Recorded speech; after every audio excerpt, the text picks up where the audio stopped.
Hi guys! Welcome to Ate Kate TV.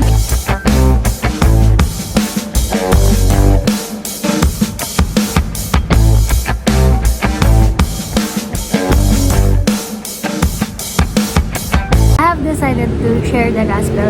So I pray na lagi po kayong manood at abangan ang ating mga preachings or teachings here sa aking YouTube channel. Sama-sama tayong mag-grow para sa Panginoon. So today we're gonna share about Proverbs 18:10.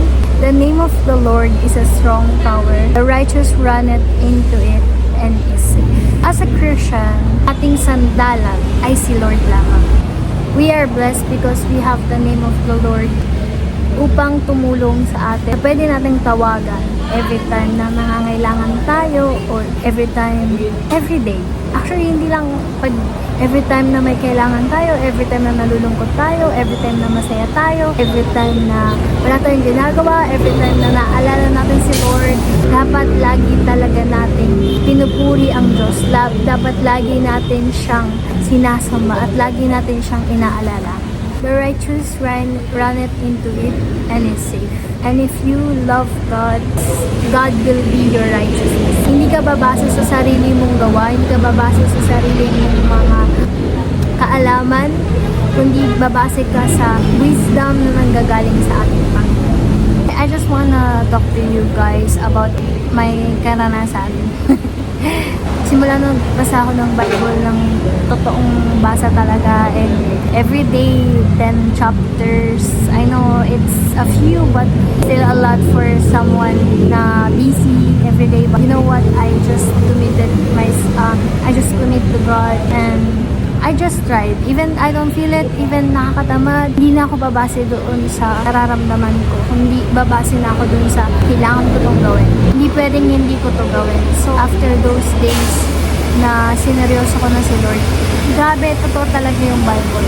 Babaguhin ka talaga ng Word of God and na-realize ko yung mga pagkakamali ko, yung mga kabaliwan ko, yung mga kamangmangan ko, and I repented to God. You know, God is really speaking in my heart that, ang dami kong pagkakamali, but when you have the knowledge and wisdom from the Lord, nare-realize mo saan ka nagkulang, nare-realize mo saan ka nagkamali. And thank God because yun yung wisdom na nanggagaling sa Lord kapag lagi mo siyang sinisig, okay?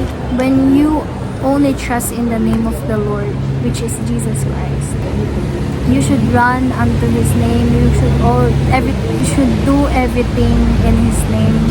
Kung gagawa ka man ng project, ng assignment, ng trabaho mo, mag-pray ka muna. At kahit simpleng bagay lang, iinom ka ng tubig or kakain ka, maglalakad ka sa labas, pray and pray about it. God will keep you safe. God will keep you safe. God will keep you safe. Tandaan mo yan, He will keep you safe. And don't ever let go of His hand. Don't ever let go of your relationship with God. Yun lang, and God bless.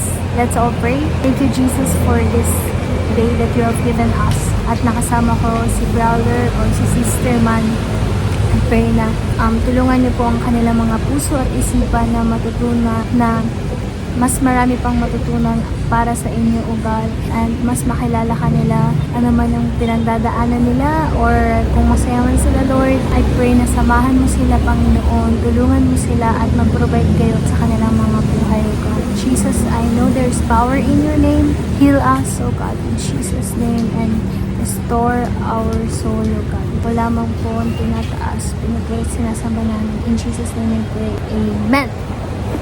God bless. Ate Kate out.